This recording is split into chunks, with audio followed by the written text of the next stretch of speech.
My name is Michael O'Neill. I'm the husband of Barbara O'Neill, and I'd like to give you a little update on Barbara's case. Barbara has been given a life ban by the HCCC, and she isn't allowed to teach. She's not allowed to give health lectures or anything like that.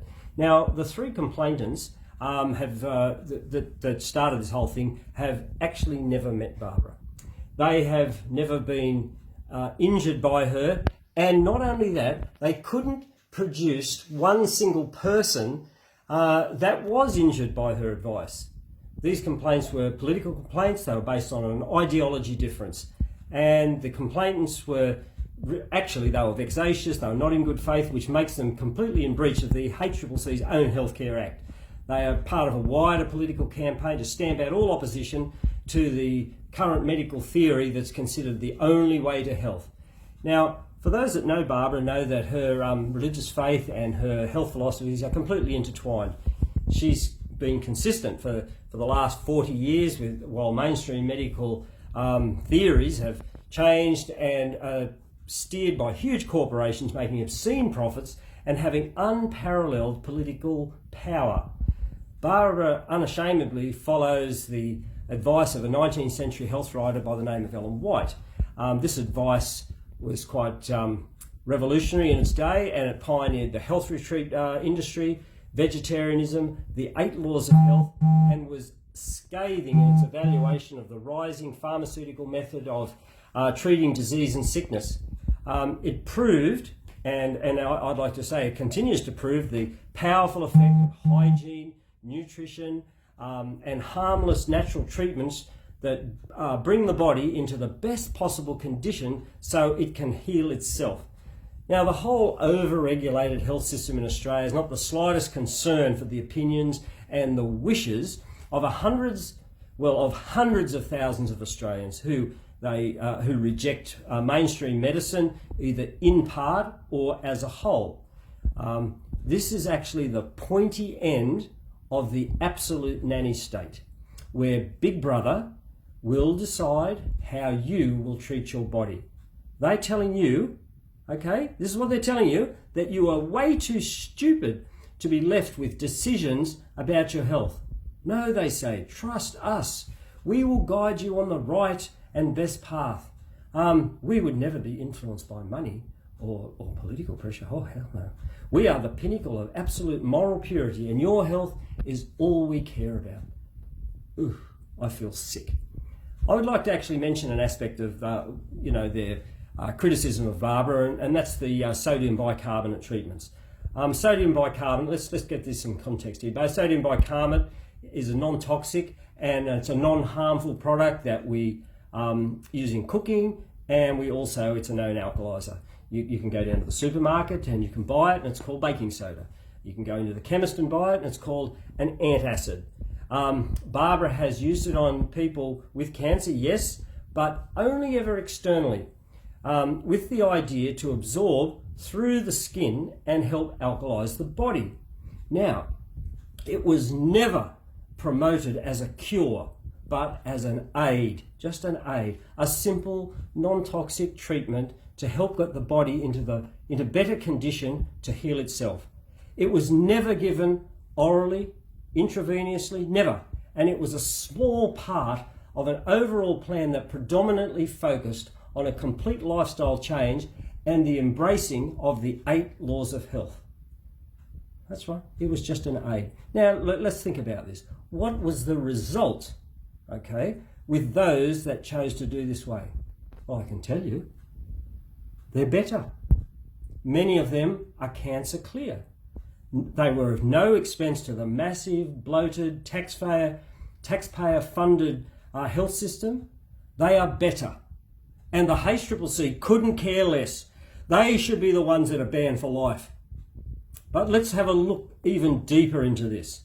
The HCCC has gagged Barbara for saying that it is a possibility that you would be wasting your time to combine the natural and the chemotherapy. It's quite a legitimate thing to say. She's basically saying, look, you know, if you really want to do it, you probably should choose one or the other. Choose the chemotherapy if you feel comfortable and you want to do that. But if you want to do the natural, you probably should just do the natural. And to tell you the truth, many doctors will tell you the same thing. If you go there and they find out you're doing natural, they'll get angry. They'll tell you discontinue one or they'll discontinue the other.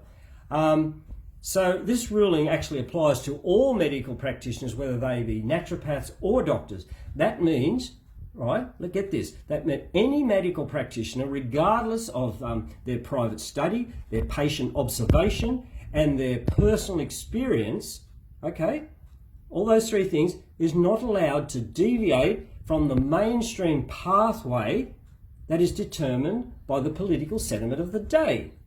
That's where we are at.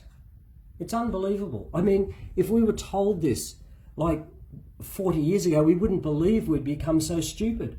But that's what's happened here. Now, I mean, why would we even bother to have doctors today? Well, why don't we just log on to the health department's website, type in our symptoms, and they can deliver the pharmaceutical remedy by Uber. Now, I've watched the ignorant spruikers on the internet gloating over the decision to ban Barbara. I'm telling you, we have become a mob of sheep that is, you know, we've succumbed to highly orchestrated propaganda campaigns in support of mainstream pharmaceutical-backed healthcare. And look out to anyone that has a differing opinion. We actually have lost our tolerance. We've become incredibly intolerant towards those that we have deemed to be different. And as a society, we are victims of a massive scare campaigns to frighten us into medical conformity. And the shame of it is they are sponsored and perpetuated by our government. Those people that we trust and trust to have our welfare, our freedom, and our best interest at heart. I'm 62 years old, and I remember when it was not like this in Australia. We were the nation of a fair go, okay? We fought for the downtrodden, and we minded our own business. I'd like to repeat that. We actually minded our own business. Today, we're being steered into intolerance and bigotry under the cover of rules, regulations, and outright fear-mongering. Shame on us. I've actually been a frontline observer in the case against Barbara, and it has always been very clear to me that there was an objective that they wanted to achieve. And they've achieved it so far. Many of you asked the question, how is Barbara? Now, Barbara's fine. She's a gentle soul that loves her fellow human beings and finds all this unwarranted criticism very difficult. She is safely outside of Australia with family and is in good spirits. I also like to thank all those for the massive amount of support we've received. It's actually very humbling and it's encouraging. We're on the way forward. We're seriously considering a legal challenge to this absurd and contentious ruling. But believe me, darkness has its time, but the light always comes. A case that's based on prejudice, lies, half-truths, and scaremongering is inherently unfair. It's un-Australian, it's unfair. It's a national disgrace that a 66-year-old lady who has given her life to helping people and who has done no harm to anyone, she has abided by the first rule of the Hippocratic Oath to do no harm, and she is dragged before a biased inquisition. And what for? For her politically incorrect views on health. God help us. Thank you for your support. We'll keep you up to date, and we value all your encouragement very much. Thank you very much. Bye.